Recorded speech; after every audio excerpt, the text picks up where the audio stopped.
Welcome back, ladies and gentlemen. Welcome back to the Corbett Report podcast. I'm your host, James Corbett of CorbettReport.com, coming to you in June of 2024 with another edition of Questions for Corbett, that regular series where usually you send in a question and I provide an answer, but today we're going to do things a little bit differently. As longtime viewers of the Questions for Corbett series might remember, back in the day I used to answer a dozen or more questions each episode, but I switched to a one question and one answer per episode format because I think it's better to do a deep dive to really sink my teeth into an issue. Having said that, for whatever reason, none of the questions that I've received lately have tickled my fancy in quite the right way for me to want to do an entire podcast episode deep dive on any particular question.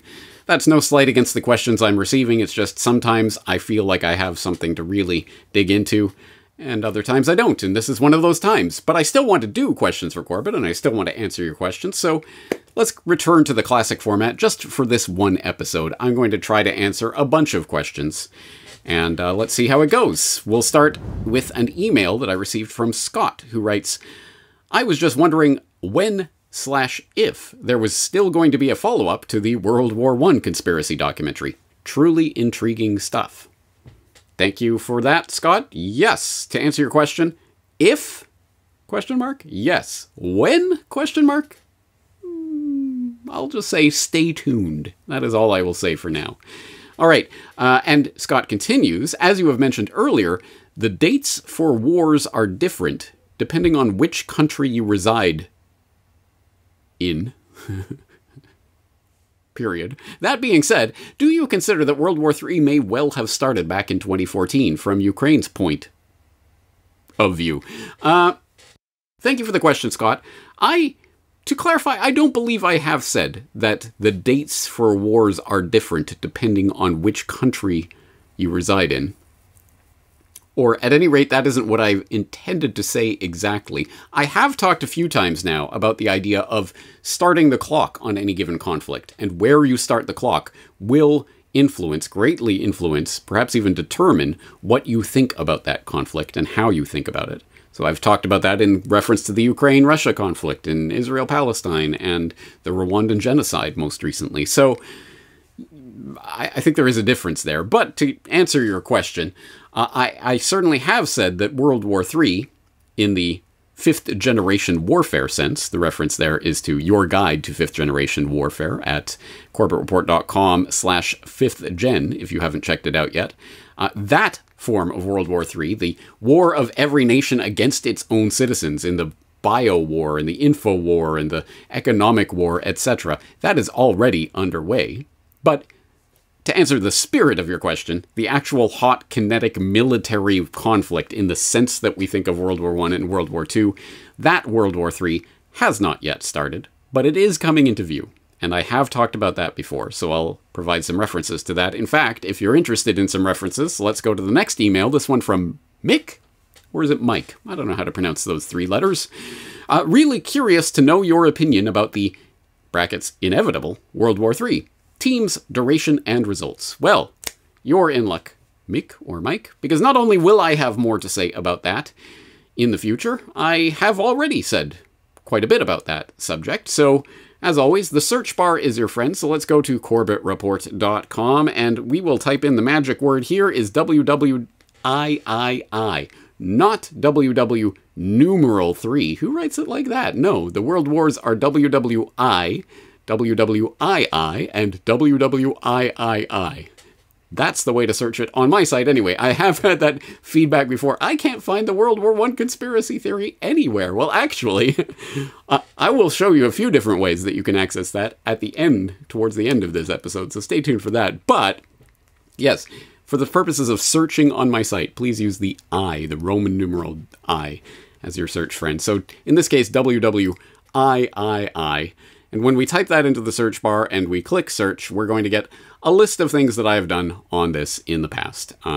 Various conversations I've had, for example, this conversation with Charlie Robinson of the Macro Aggressions podcast, I think is worth your time and attention. It's called the World War III Script. It was recorded last July, about a year ago. I think it's highly relevant to this question. How will World War III be fought? Which not only talks about the technical mechanics of that hot kinetic military war, World War III, but also the 5GW sense of World War III, and many other conversations I've had besides, and you can keep following the older entries back if you want to keep going back into the archives. There's a lot there. So I hope that helps answer that question. Let's move on to an email from Brandon, who writes, I write today about Robert F. Kennedy Jr., and I deeply wonder your thoughts about him. I've got to say, I find him very inspiring. I listened to your interview of him after the real Anthony Fauci was released, and it would have been hard to argue at that time that he was anything other than sincere in his concerns of Fauci the man, the vaccines, the lockdowns, etc.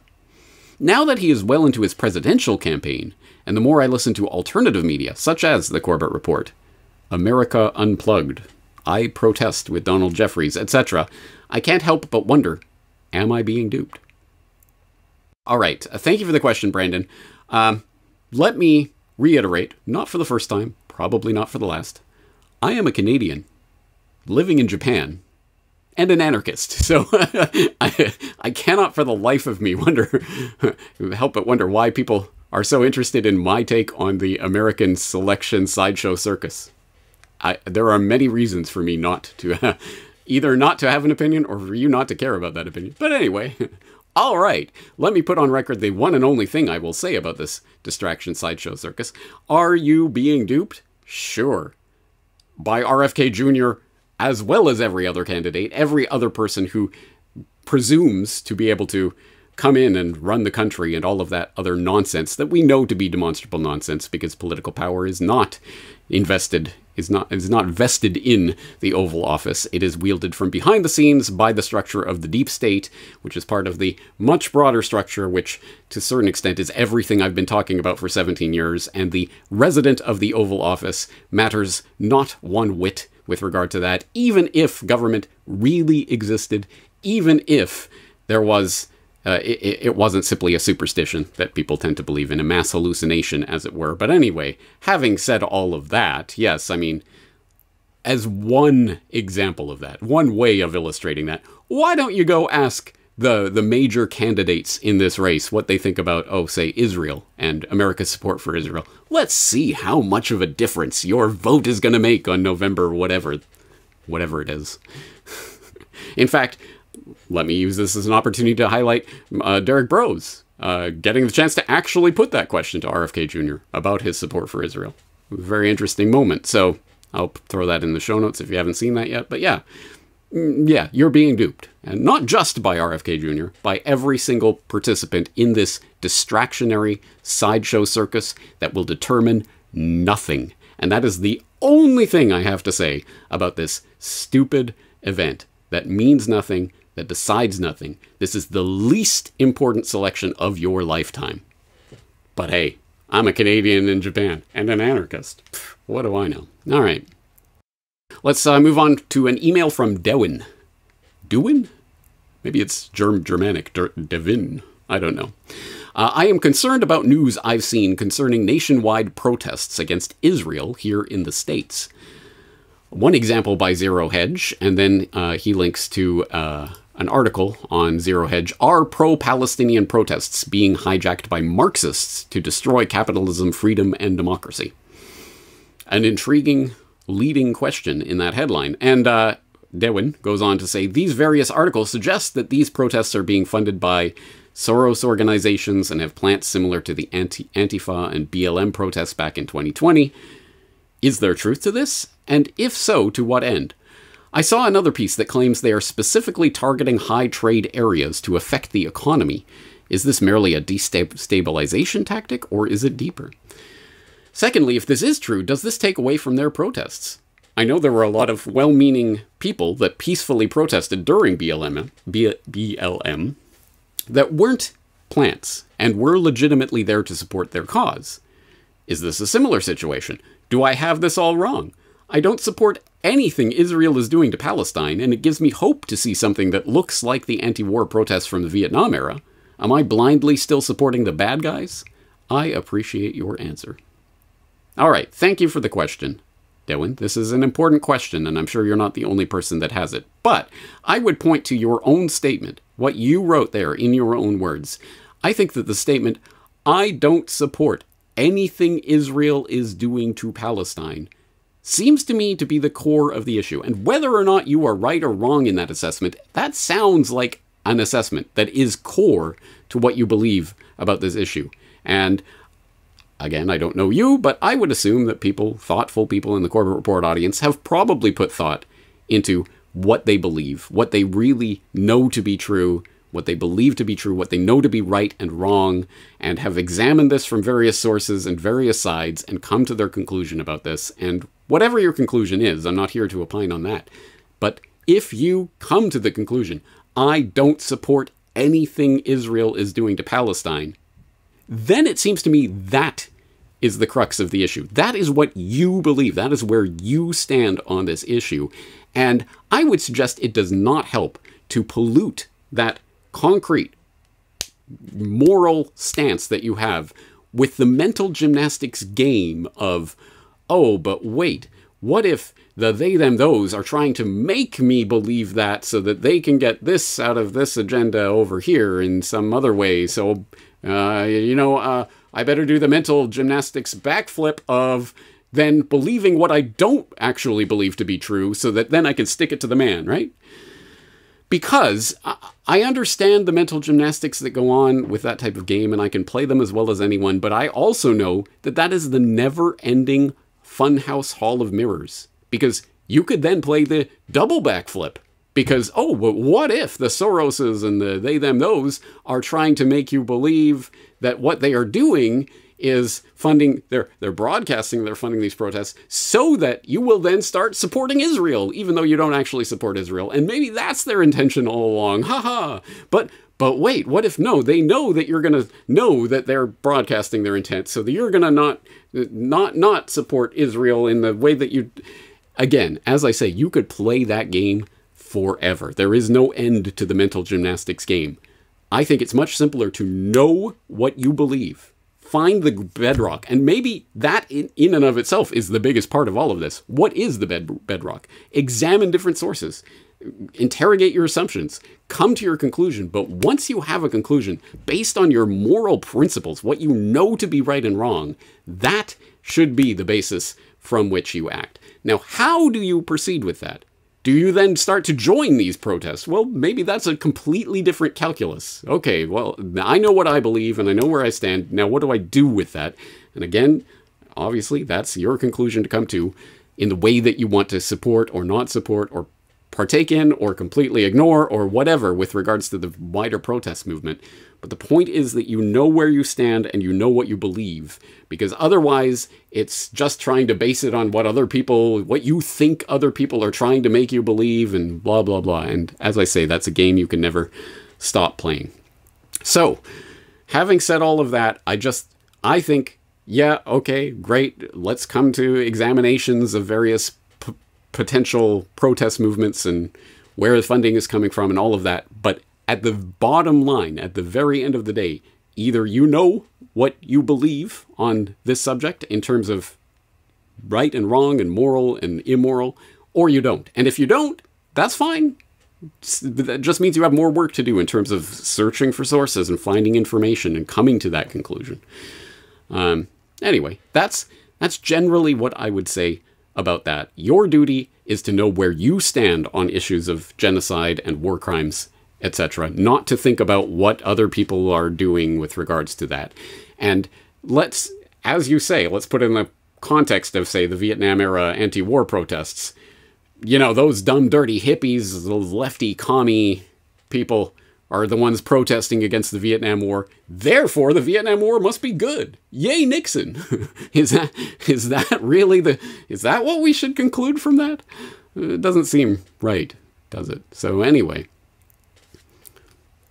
a lot to think about there, but I hope I've made my point. Let's move on to the next email. This one coming from Sherry, who writes, James, a friend in Alaska told me that BlackRock owns 75% of the merchandise inside her neighborhood Safeway, and also the U-Scan auto checkout machines. Safeway employs a limited number of cashiers and only owns the remaining merchandise. Can this be possible? Are they buying our food supply channels as well as sweeping up houses to rent to people? Okay, good question, Sherry. Thank you for sharing that. Again, I'm sure a lot of people have a question along these lines, because where can you go in the economy that isn't at least partially owned by BlackRock? But what does that really mean? Well, I can go you one step deeper, because not only, as you point out, do they own 75% of the merchandise inside the Safeway, but they own Safeway. to get to the point, what is Safeway and who really owns it? This article from Sporked from last year, which notes that Safeway was sold to Albertsons in 2015, and that Albertsons was purchased by Kroger in 2022, and who owns Kroger? The top three shareholders in Kroger are the Vanguard Group, BlackRock, and Berkshire Hathaway. So even the store itself is owned, at least partially, by BlackRock. But then, as you point out, the merchandise inside the store, what is sold in the supermarket, no matter how many brands you see in those ultra-processed foods in the middle part of the supermarket, well, go down the aisle, there are all these different brands. They must be all different companies, right? Well, as conspiracy realists know by now, and if you don't, you should look it up, all of those different brands are just different labels, and there are really a handful of big food conglomerates that own all of those different consumer-facing brands. So, and when you look back at the ownership of the various big food conglomerates, I haven't done a deep dive on each and every one of them, but I'm gonna guess. I'm just gonna go on a limb and say BlackRock is a majority or a large shareholder in each and every one of those big food giants. So, anyway, the point stands. Yes, BlackRock seems to own everything. Not just the merchandise inside Safeway, but Safeway itself. But what does that mean? What does that actually mean? Does that mean Larry Fink is going around saying, okay, Safeway, you must stock this food, and this food company, you must put this ingredient in your Oreos or whatever? No, I don't think, I mean, that's the cartoon villain version of this. Does Larry Fink, the CEO of BlackRock, does he own these companies that BlackRock happens to be a large, if not majority, at least large shareholder in? Well, not really, not in the straightforward sense. No, so what does it mean? What does it mean that BlackRock owns all of these companies, or at least has an investment in them? Well, if you are interested in that question, that is exactly what I gestured to at the end of my How BlackRock Conquered the World documentary. You'll remember that I talked about, and then I published a follow-up editorial on how Vanguard conquered the world. And if you go to that How Vanguard Conquered the World, it talks about the Vanguard Group, which, as I note, was in all of those images I show of the top institutional shareholders of all these mega corporations. It almost invariably, number one was Vanguard, number two was BlackRock, number three was State Street, over and over and over again. So who's the Vanguard Group? Well, I wrote How Vanguard Conquered the World to talk about that. But in that, I also address the question of ownership and what it means in this case for these ETFs and index-linked funds to be invested as the major shareholders in these companies. What does that mean? Is that ownership in the straightforward sense? The actuallys that the fact-checkers would love for you to go start spreading half-truths about this, because then they can come and debunk your straw man argument. And yay! You see, we know. So anyway, if you want to know the real meaning of that, I would suggest check out that editorial, How Vanguard Conquered the World. Having said that, yes, there's no doubt that there is a problem with the food supply system, and regardless of the ownership of those conglomerates and all of that, still, there's obviously a demonstrable problem with the processed gunk that is in the food supply already, let alone the crazy bioengineered, amazing, I can't believe it's not food garbage of the future that is about to, and in some cases already, starting to fill your gullet. So if you want to know more about that problem, what it is we're facing, the nature of that problem, you can of course check out my recent episode 460 of the Corbett Report on the future of food. I think it's an incredibly important presentation, and there's a lot of info in there with, as usual, dozens and dozens and dozens, hundreds of links to various sources of information on that. But more importantly than the problem itself is the answer to that problem, the solution. So you'll want to check out my recent Solutions Watch on regenerative agriculture. You'll want to check out my 2013 recently flashbacked video on how to boycott big food. You want to check out my 2015 presentation on solutions, guerrilla gardening. You want to check out my Solutions Watch from last year on community gardening, etc., etc. Those are just 4 examples of things we can do about this, regardless of whether Larry Fink is personally commanding each big food company what ingredients to put in their food or not. So thank you for the question, Sherry, and thank you for letting me put that on the record. Let's move on to a comment that comes from Diotica, who on How Vanguard Conquered... No, sorry. On How BlackRock Conquered the World, Part 3, Aladdin's Genie and the Future of the World, which was the editorial, the third part of the editorial upon which my How BlackRock Conquered the World documentary was based. Diotica recently left a comment that to the effect of, what happened to the image under, but that raises a further question, who owns BlackRock? As I'd like to know what the answer was. Okay, thank you for that question, Diotica. I will note as I record this, at the time I am recording this, for some reason, some of the images in this article aren't showing up. Where did they go? This is a good question. I don't know what happened with that. I will fix it by the time you're actually watching this edition of Questions for Corbett, but as it stands right now, yeah, who owns BlackRock? And then there's this image. Well, what does it say? Oh my God. How will I ever figure it out? Okay, well, in the interest of give a man a fish and feed him for a day, teach a man to fish and feed him for a lifetime, I will show you how you can go about finding the answer to this question. What does this say? Because this is not something you have to rely on me or some other, figure from Mount Olympus to come down from on high to tell you. You can look it up for yourself. And there are many ways you can do that. I will suggest, in this case, a very simple resource, finance.yahoo.com. Why not? Doesn't matter. There's many different sources like this. And in this case, if you happen to know the ticker of BlackRock, it's BLK, but if you don't know that, you can just type in BlackRock and find BLK. But they have many different funds, so make sure you're getting the actual BlackRock. But there you go, BlackRock Inc., BLK, and there's the stock price, and there's the historical, the volume trades, etc., the price over time. But let's go down to holders, as in holders of shares, and percent of shares held by all insider, percent of shares held by institutions, percent of float held by institutions, etc. And if you go down to top institutional holders, you will find who are the majority or the largest shareholders of BlackRock. Number 1, Vanguard Group. Number 2, BlackRock. Number 3, State Street. Exactly as in almost every other example that I was showing in that How BlackRock Conquered the World editorial / documentary. So there you go. Anyway, point being, you can look this up for yourself, and you could do that with any number of companies. Okay, let's move on to an email from Jay, who writes, Hello. Hello, Jay. In your 9/11 Suspects documentary, you mentioned prominent suspects in the 9/11 plot, such as Dick Tracy, Dick Cheney, Donald Rumsfeld, Larry Silverstein, Dov Zakheim, Paul Bremer, and Richard Armitage. But you do not explain how they are suspects.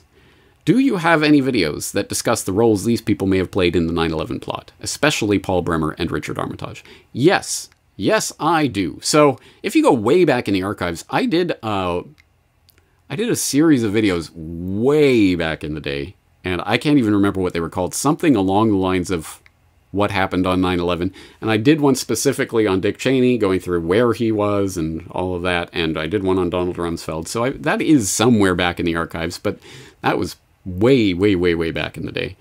I'll dig it up if I can and put it in the show notes. But anyway, it's there. Larry Silverstein, for example, I talked at length in 9/11 Trillions about Silverstein and Dov Zakheim. Paul Bremer and Richard Armitage, you ask about in particular. So let's look them up. Again, search bar is your friend. Type in Bremer into my search engine and hit the search bar, and you will find the number of times that I've talked about Bremer. For example, in False Flags Q&A specifically. All right, cool. But probably in the False Flags documentary as well. And some other publications. For example, 9/11 Suspects. But I will direct your attention to 9/11 Trillions, in which, if you click into that, and obviously, like with all my other documentaries, here's the hyperlink transcript, absolutely every word of the documentary, and hyperlinks to the sources of information. And let's just do a find search for Bremer, And there you go. Okay, so there's this section on, at the time of 9/11, Marsh's chief of risk management was Paul Bremer. And he was, on the morning of 9/11, not at his office and Marsh and McLennan getting killed with all of his co-workers. No, he was in NBC's TV studio, where he just happened to be delivering the official story of the 9/11 attack before it was even the official story. And I have the actual clip there in the documentary. I have the link to the clip if you want to watch it in its context. So there's some information about Bremer. Just off the top of my head, or my website's head. And similarly, let's see, Armitage.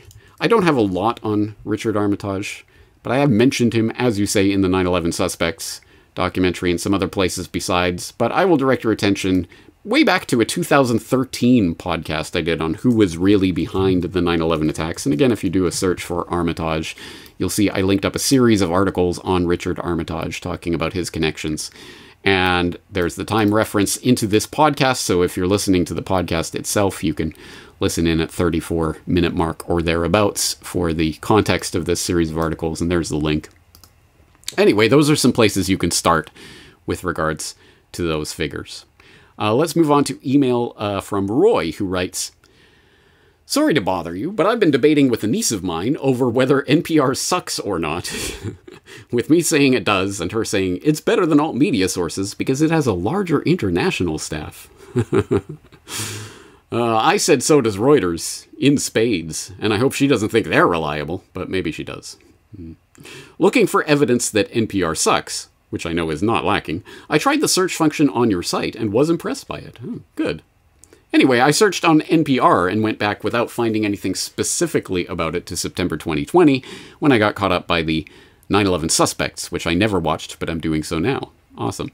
I seem to have largely forgotten about Giuliani. How could I have ever held any hope in anyone connected with him? Good question. Hopium, even. While I'm doing that, I wonder, 1, if you've ever done a piece about NPR, and 2, if NPR is individually covered in your media course, which I could try to get my sisters and niece to take along with me, but they probably wouldn't, even though we'd all learn something and they really need it. Okay, thank you for that question, Roy. And thank you, yes, for people who don't know, my mass media history online course is a 5.5-hour, 3-part, 3-lesson deep dive into mass media, the development and rise of mass media and the way it's shaping our world and where it's going from here. And there's transcripts and reading lists and study questions and all sorts of things and goodies in there. It is truly worth your time and attention if you were at all interested in the subject of media. I think there's a lot of info in there, so thank you for mentioning that. But having said that, there's nothing specifically on NPR in that course. It's not so much about the individual companies. It's not. I do talk about, for example, CBS's William Paley and his connection to the intelligence agencies and things like that, but it's not so much about that. But yes, I think you and your sister, niece, whatever, I think they would benefit from that. And I think it's fairly normie friendly. It's not ooh, spooky conspiracy, crazy alt media weirdo stuff. It's very, very mainline history for the most part, but hopefully philosophically intriguing for those who are inclined to that way. Anyway, having said all of that, no, that doesn't cover NPR specifically, so don't buy it for that reason. And I will, once again, pull out the Canadian in Japan card to say, no, I've never done a specific deep dive on NPR in America, which I never had growing up in Canada, so I don't have much connection to NPR per se. Having said that, I have talked about it in various connections and looked at some of its propaganda, most recently in the most recent edition of the, not defunct, but largely dormant, Propaganda Watch series, Eat the Bugs or You're Racist, which I hope you remember from earlier this year. If not, check it out. I think it's a pretty good exploration of a pretty ridiculous piece of NPR propaganda from the Code Switch podcast, talking about, yes, eat the bugs or you're a racist, which is, of course, as people who subject themselves to NPR know at this point, is pretty much all they ever talk about. So anyway, I thought that was a good presentation, but no, not so much about NPR itself, more so about that particular piece of propaganda. But having said that, I will note there was a spate of information that came out earlier this year about NPR. Specifically in April, there was a bunch of stories, and we'll take this from Zero Hedge, why not? An open-minded spirit no longer exists within NPR. says NPR veteran who excoriates outlet over Hunter Russiagate activism.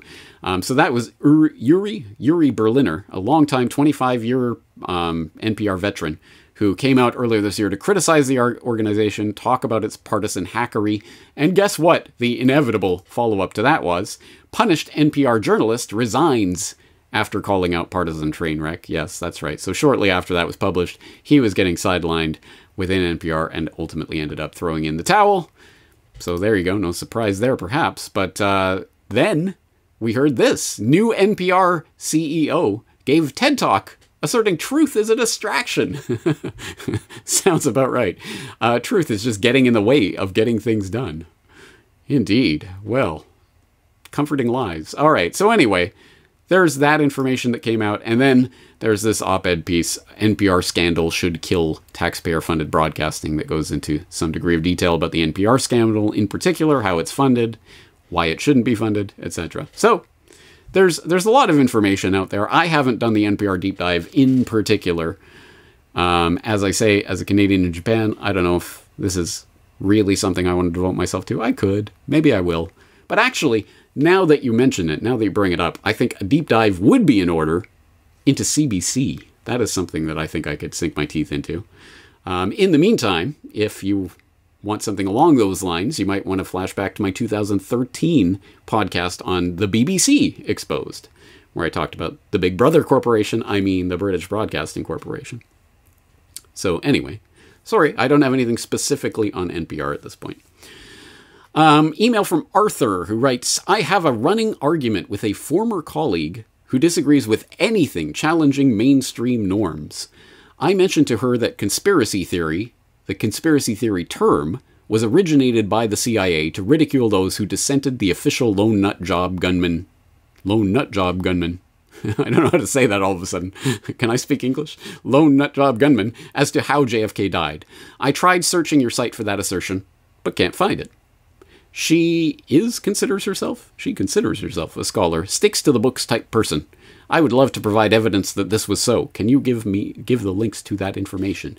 Yes, Arthur, I can. Thank you for asking the question. It's something that I've covered quite a bit over the years, but always good to put it on the record yet again, because there's always people who didn't catch the reference. In this case, the magic words are actually magic numbers, and the numbers are 1035-960. Type that into my search bar, and you will get the various times that I've talked about the specific CIA dispatch, number 1035-960, that did talk about conspiracy theorizing in its relation to the Warren criticism of the Warren Commission report. And so I've talked about it many, many times. I'll throw a couple of specific references here to you. One is episode 50 of the Corbett Report podcast, first released back in July of 2008, 16 years ago. It's a hour-long, 50-minute-long exploration of that term, conspiracy theory, and how it became weaponized, etc. Of course, I do talk about 1035-960 in that exploration. I'll also direct you, maybe not for your scholarly friend, but for Normie McNormison, I am a conspiracy theorist, was a good short punchy video I put out a while ago that talks, for example, does of course mention CIA Dispatch 1035-960, and there it is in the show notes. As always, you can click on it and go read the document for yourself. Do not take my word for it or anyone else's. This is what the document actually says, and here's the context of it, etc. So there's the actual link to the document, and I hope that's of use to you, but I will throw in this proviso, because even the way you phrased it there, I mentioned to her that the conspiracy theory term was originated by the CIA. When you put it that way, you're going to get the fact checker actually, who's going to come back and tell you, oh, no. The CIA didn't invent the term conspiracy theory. Problem solved. You've been debunked. Now I can go on with my life. Doesn't matter. I win. That is the game the fact checkers will play. As usual, they set up a straw man, push over the straw man, and then say that they've won. Wow. Stunning and brave. No, of course, the claim is not that the CIA literally invented the collocation of those words, conspiracy and theory, or conspiracy and theorist, or conspiracy and theorizing. No, those words existed before the CIA came along in the 1960s with CIA Dispatch 1035-960, and you can find examples of it from the 1890s or whatever people have dug up. See? It wasn't originated by the CIA. No, that is not the claim. The claim is that from the point of CIA Dispatch 1035-960 onward, the weaponization of that phrase, conspiracy theory, conspiracy theorist, was cemented in the minds of the public through the media assets that the CIA was running, to which this dispatch was addressed, which, of course, came out in the Church Committee hearings, Operation Mockingbird, as it is known, although that isn't what it was actually called. But anyway, the CIA's ties to media assets and friendly people in the media who would deliver CIA propaganda picked up on and started using this term, conspiracy theory, as a pejorative, as a way of debunking or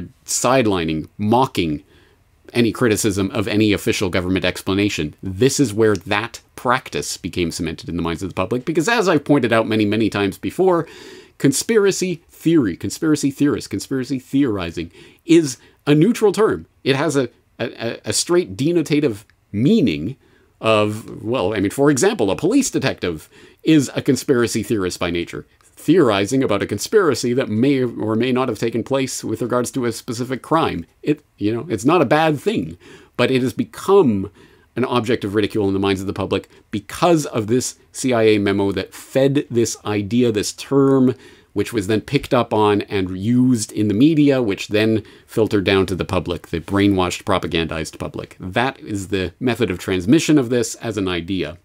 And there are other people, I've heard the claim that people did the LexisNexis database search and found the use of the term conspiracy theory or conspiracy theorist as a pejorative took off after the point of this CIA dispatch in the 1960s. I don't have LexisNexis. I haven't done that search in particular, so take that anecdote for what it's worth. I'd be very interested if someone could actually put numbers to that figure. But anyway, I think the point still stands. Before the 1960s, you never really heard conspiracy theorist as a term that was particularly of relevance or interest, or certainly not a term that was used to degrade and mock people. After the 1960s, after it got seeded into the public consciousness, that's when it became weaponized. Anyway, follow the links in the show notes if you're interested in hearing and reading more about that. But let's move on to the next email, this one from Cheryl, who writes, regarding interview 1885, whistleblower reveals U.S. cover-up of Israeli war crimes. New World Next Week, number 557. Who is Blinken? I see his father was a bankster. You mentioned another name on the show, but I couldn't understand what the name was. Okay, good question. Actually, who is Blinken? Maybe one of those types of deep dive questions that I could do an entire episode on. I'm not sure I will, but who is Blinken? Sure. Anyway, that's a good question. I won't get into the depths of that right now, but the other part of your question, there was another name mentioned that I didn't catch. Who was that name? Good question. And again, you don't have to rely on emailing me to find out, or at least not always. If there is something like that you don't catch, hopefully you know by now that the Corbett Report now comes with captions, because I talked about that a while back. And as I explained in this video, Substack has started auto-transcribing my podcasts, so there is an automatic machine-generated transcript for everything that I do. Of course, I don't verify 100% accuracy, but it's creepily accurate. It really is. And so let's test it out in this case. Let's do it live. Here is interview 1885 that Cheryl is talking about. And here is the link to Substack. So if we click on that, it will bring it up and start playing this edition of New World Next Week. And if we turn the CC, the closed caption, on, you'll see, yes, you can read along as we are hearing about the various stories. But let's go to the transcript and cut to the chase. The State Department under Anthony Blinken, of course, with longtime family connections to the Ghislaine Maxwell family. That was who James Evan Pilato was referencing there in regards to Anthony Blinken. If you didn't catch the name, there it is. And I hope you do know Ghislaine Maxwell. If not, search that name on Corbett Report, on Media Monarchy, on the web generally. and some questions may be answered from that, and then put Glenn Maxwell and Blinken together and see how those terms connect. But anyway, if you ever do have a question like that, what did you say? I didn't catch that. This might be a good place to start. As I say, I cannot verify or guarantee accuracy of every single thing that's on here, but it is creepily accurate most of the time. Anyway, so there you go. I hope that helps. And finally, one more. Let's go to an email from John, who writes, "You used to have direct links to your documentaries, like the Big Oil series, the 9/11 series, and the World War series. How do I find these now?" Thank you, John. Yes, good question. And I know some people are always confused and intimidated by a new website, a new look. Well, it's been several months now. Hopefully you're used to it by now. But if not, this is CorbettReport.com. Here's the front page. This is what it looks like, right? There's this menu bar. It's confusing. There's a search bar. I don't know what to do with that. New start here. Log out. I don't know. Regenerative Agricultural Solutions Watch. So you have one video, and I guess that's it. And you click on that, and that's how you use the web. Oh, wait. You can scroll down. I don't know if you've ever tried doing that, but it might be something you want to explore. Scrolling down, recent posts, and you get to see the 6 most recent posts of the website. And scroll down below that. Oh, you can also cycle through older entries. Scroll down below that. There's the newsletter and the 3 most recent editions of the newsletter, and you can go through older entries there as well if you want. And if you scroll below that, documentaries. And yes, look at that. There are the Corbett Report documentaries, and you can use this arrow button over here to cycle through them. You can use these dots down below to cycle through them, or you can even just click and drag them to cycle through them. And there they are, all of the main Corbett Report documentaries. These are the main documentaries. I know there are other presentations like Brief History of Hopium, or The Future of Food, or How Black Rock Conquered the World, kind of podcast-umentaries, but those aren't included here. These are the feature-length documentaries, most of which are available for purchase as DVD. Not all of them, but anyway. So here you go. Here are where the main feature of the documentaries, and I hope people appreciate that Brock put together some incredible looking, really good movie posters, as it were, for these documentaries. So, and of course, with each of them, you can click into them, assuming it doesn't scroll away too quickly. Well, anyway, let's... I am going to guarantee you can click into these. There you go. You can click into 9/11 war games, etc. Okay, so that's one way to find the documentaries. I think it's probably the easiest, most straightforward way, but maybe you don't like that. Oh, these images take too long to load. I don't like scrolling. It's too confusing. Okay, what happens if you type the word documentaries, plural, into the search bar and hit search? And, oh, look at that. Corbett Report documentaries is the very first thing that pops up. And if you click into that, you have a single page that has every single Corbett Report, or all of the main Corbett Report documentaries listed reverse chronologically. And, of course, each one of these has not only the player, but also the various options for watching it on various sites, or downloading MP4 or MP3, or purchase a DVD copy, or the hyperlinked transcript. Here's the write-up about what the documentary is. So there you go. There's a one-stop shop for documentaries if you're interested in that. Anyway, explore the site a little. There's quite a few handy little features here that you may or may not know about. And scrolling sometimes is... Maybe you can explore and find new things that way. Okay, having said all of that, I think I'm going to stop now and recharge the batteries a bit. Thank you for your time and attention today. Thank you for sending the questions in. As always, you can send questions in. Of course, CorbettReport.com members can log in, and you can leave your question, for example, in the comment section of this edition of Questions for Corbett. You can really leave it anywhere. I will see the question at some point. Or if you're not a Corbett Report member, why not? Just click that membership there and sign up and help support this work. But anyway, you can always contact me through the contact form. I cannot guarantee I'm going to get back to it, each and every single person who ever writes in. But anyway, that's one way to send in a question. And who knows? Hopefully in the near future there will be that question that sparks that thing that gets me started on an hour-long deep dive exploration. Who knows? Anyway, that's going to do it for this edition of Questions for Corbett. Thank you for your time and attention. I'm James Corbett of CorbettReport.com. Looking forward to talking to you again in the near future.